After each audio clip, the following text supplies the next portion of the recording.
Здравствуйте, я Людмила Корнеева. Есть ли четкая граница между гением и обычным человеком?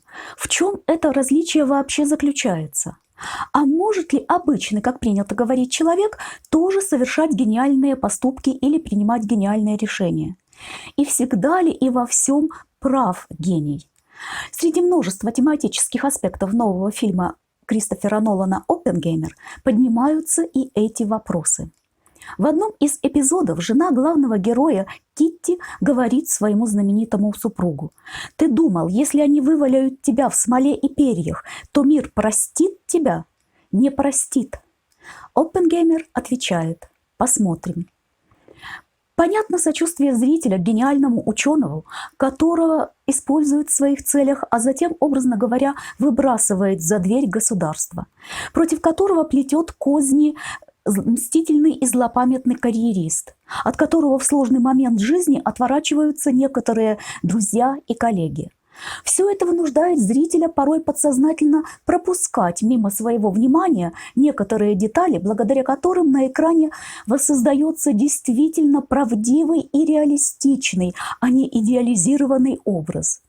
Конечно же, это достигается благодаря и таланту самого Кристофера Нолана как режиссера, и исключительной работе всей съемочной группы, и очень удачному выбору актера на роль Роберта Оппенгеймера, и, собственно, великолепному исполнению этой роли Киллианом Мерфи. Кстати, начиная с 2006 года в кинопремии «Оскар» должна появиться новая номинация. Награда будет вручаться еще и за лучший кастинг в фильме. Если бы эта номинация была введена чуть ранее, в 2024 году, то она, думаю, была бы вручена за выбор Киллиана Мерфи на роль Роберта Оппенгеймера. И знаете, я даже подумала о некоторой параллели между задачами, которые стояли между режиссером Кристофером Ноланом и полковником Лесли Гроувсом. Им обоим нужно было выбрать главного исполнителя для проекта, за который они несли личную ответственность. И оба они, и полковник Лесли Гроувс, и режиссер Кристофер Нолан, справились с выбором практически идеально. Давайте вспомним слова, сказанные о Роберте Оппенгеймере полковником Лесли Гроувсом. Напомню, что эту роль исполнил Мэтт Дэймон, и к образу полковника Лесли Гроувса я буду еще возвращаться. Так вот, полковник Гроувс говорит самому Роберту Оппенгеймеру, что он, дескать, дилетант, ловелас, а еще неуравновешенный, показушный, эгоистичный невротик. И надо сказать, что каждое из этих определений личности Оппенгеймера абсолютно обосновано. Настолько точная характеристика Оппенгеймера – показатель профессионализма и таланта самого полковника Лесли Гроувса. Впрочем, кто-то может возразить: так ведь Оппенгеймер же еще и гениален, харизматичен, оказался способен организовать невероятно сложную работу огромного коллектива. Верно. Именно потому полковник Гроувс его и выбирает. А поскольку выбирает, то, несомненно, видит эти важные и нужные черты личности Оппенгеймера. Но как организатор, ответственный за проект в целом, он должен предусмотреть и проблемные, скажем так, качества Роберта Оппенгеймера. Сохранились свидетельства, что реальный полковник, а позже генерал-лейтенант Лесли Гроувс, среди прочего, думал еще и о том, хватит ли авторитета и харизматичности Оппенгеймера, чтобы руководить учеными высшего мирового уровня. Дело в том, что Роберт Оппенгеймер даже и после Манхэттенского проекта так и не защитил докторскую и не получил Нобелевскую премию, хотя трижды был номинирован на нее. А руководить ему предстояло коллективом ученых, состоявшим из звезд первой величины. Среди прочих над проектом работали 12 нобелевских лауреатов. Но в результате изучения личного дела и непосредственного общения с Робертом Оппенгеймером Лесли Гроувс был впечатлен не только широтой его знаний, но и исключительным комплексным пониманием Оппенгеймером всех практических аспектов предстоящего проекта. Будучи по образованию военным инженером, Гроувс знал, что это будет иметь жизненно важное значение в проекте, который будет включать не только саму физику, но и химию, металлургию, вооружение, инженерное дело и многое другое. А кроме того, Лесли Гроувс особо отметил в Роберте Оппенгеймере чрезмерные амбиции, которые, по мнению полковника, должны были обеспечить энергетический импульс, необходимый для успешного проведения и завершения проекта. И Оппенгеймер действительно великолепно справился с поставленной задачей. В лаборатории Лос-Аламоса Оппенгеймер собрал группу ведущих физиков того времени, которых он сам называл светилами. Хочу отметить одну важную деталь. Для того, чтобы собрать коллектив звезд и дать им в полную меру реализовать свои способности, руководитель должен быть или условным полковником Гроувсом, который профессионально видел себя в роли именно администратора, менеджера, организатора, а не исполнителя-исследователя, или условным Робертом Оппенгеймером, гением-профессионалом, который занимается своим делом именно из любви к нему, а не ради карьеры, руководится своего рода сильнейшим инстинктом познания и стремлением к результату. Со стороны руководителей именно таких двух типов не будет зависти и ревности к чужим успехам и достижениям, не будет обид за какие-то мелочные ситуации и слова. И общий проект будет реализовываться максимально успешно. Вспомним, и Роберт Оппенгеймер, и Лесли Гроувс могут в каких-то ситуациях не очень тщательно следить за своими словами, могут быть резкими, прямолинейными и порой довольно бестактными. Но они без последствий пропускают резкие слова и бестактности и в свой собственный адрес. Их это все не беспокоит, потому что для таких людей превыше всего дело, которым они занимаются, а не личностные отношения или формальные изъявления уважения. И это одно из существенных свойств гениальности – сосредоточение на задачах, а не на собственной личности, страсть к делу, а не карьерные соображения. Впрочем, это же вовсе не означает, что достаточно начать хамить другим людям, чтобы стать вровень с Оппенгеймером или Лесли Гроувсом. Увы, но бестактность и резкость намного чаще встречаются без малейшего сопровождения гениальности или таланта. Да и у талантливых людей это ведь тоже не достоинство, а скорее частые издержки функционирования психики максимально сосредоточенного на своем деле человека. Так что так называемые soft skills, гибкие или мягкие умения, это действительно крайне полезные и необходимые навыки для любого человека, кем бы он ни был и с кем бы ни общался. Совсем иные, нежели у Оппенгеймера и Гроувса, жизненные цели и мотивации у Льюиса Штрауса в исполнении Роберта Дауни-младшего. У него тоже, как и у Оппенгеймера, есть чрезмерные амбиции. Но амбиции Штрауса направлены не столько на достижение в каком-то реальном деле, сколько на внешние атрибуты, статусы, звания. Это типичный пример человека, который работает прежде всего ради карьеры, должности, а не ради дела как такового. Для таких людей, как Штраус, прежде всего важны выявления формального почтения, статусы. Именно этим такие люди и отличаются от людей с гениальностью. Они настолько сосредоточены на иерархических статусных отношениях, что даже при наличии таланта им не хватает сил и энергии на совершение чего-то действительно значительного, чего-то гениального. Вспомним, Льюис Штраус претендует на должность министра не потому, что у него есть какие-то планы, проекты, которые эта должность позволит реализовать. Для него эта должность – самоцель, пик карьеры. А Оппенгеймер и Лесли Гроувс думают прежде всего о своем деле, ищут возможности для его реализации. Один из них одержим открытиями, познанием, постижением мира, а для другого превыше всего интересы и безопасность собственного государства. Исидор Раби, напомню, это тот коллега Оппенгеймера, которому в финале отказалась пожать протянутую руку Китти.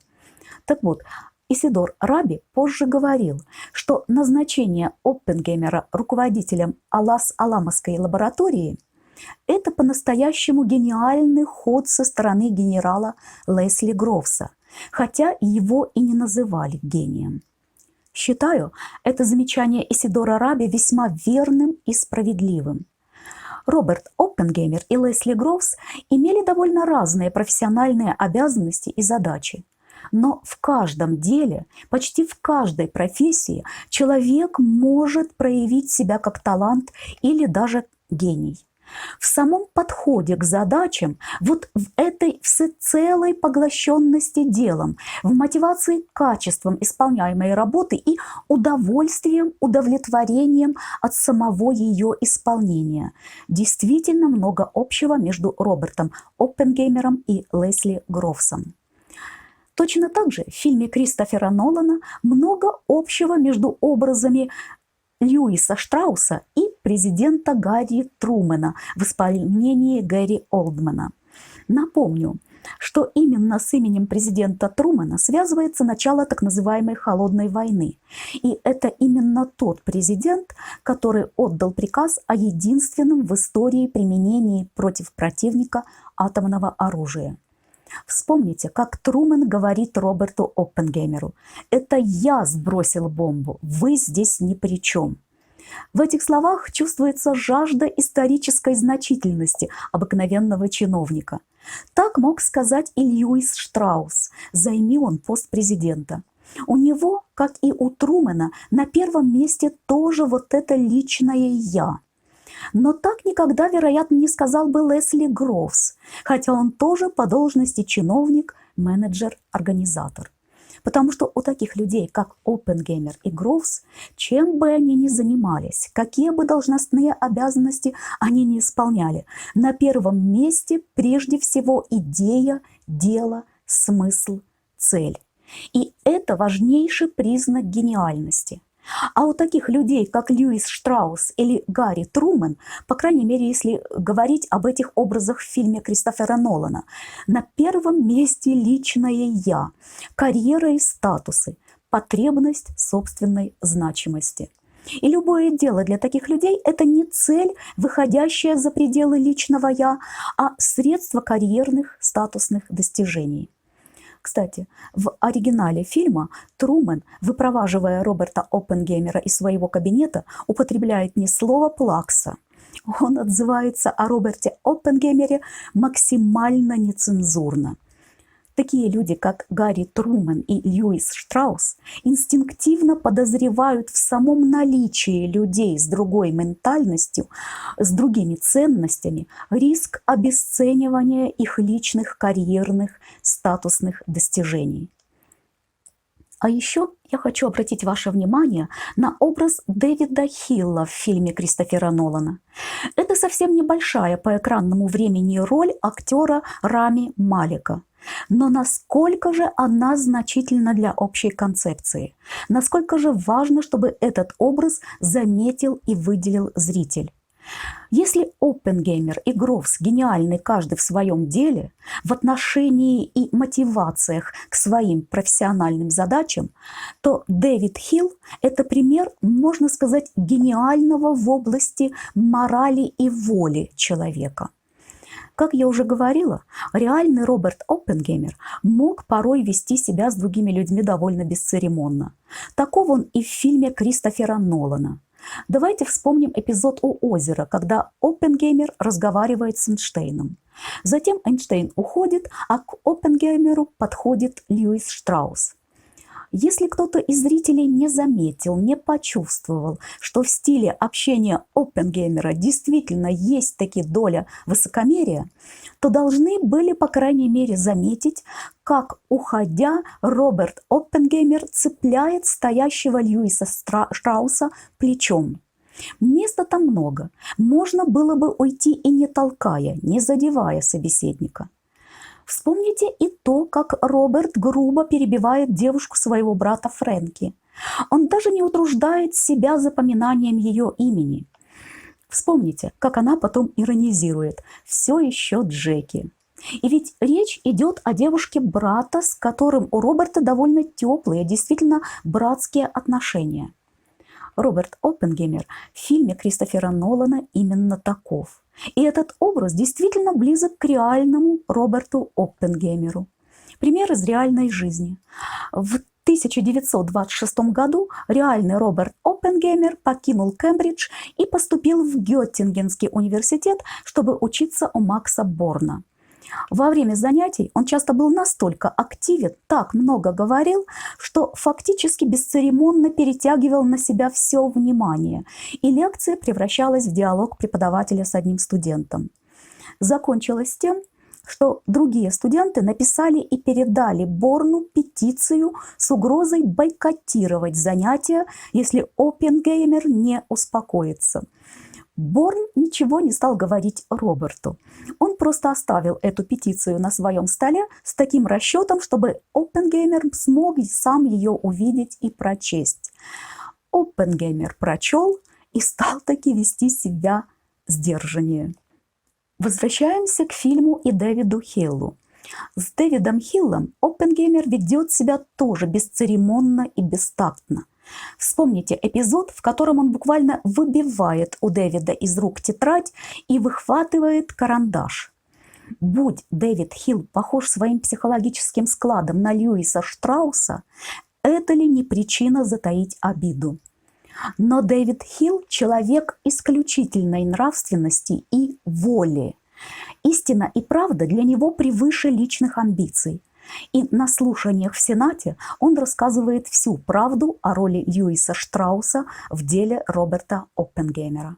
Для этого, кстати, кроме морали и воли, нужна была еще и большая смелость. Ведь Льюис Штраус очень мстителен. Кстати, вы обратили внимание, как Льюис Штраус уточняет имя молодого сенатора, проголосовавшего против его назначения на пост министра? Этим сенатором был Джон Кеннеди, избранный вскоре президентом Соединенных Штатов.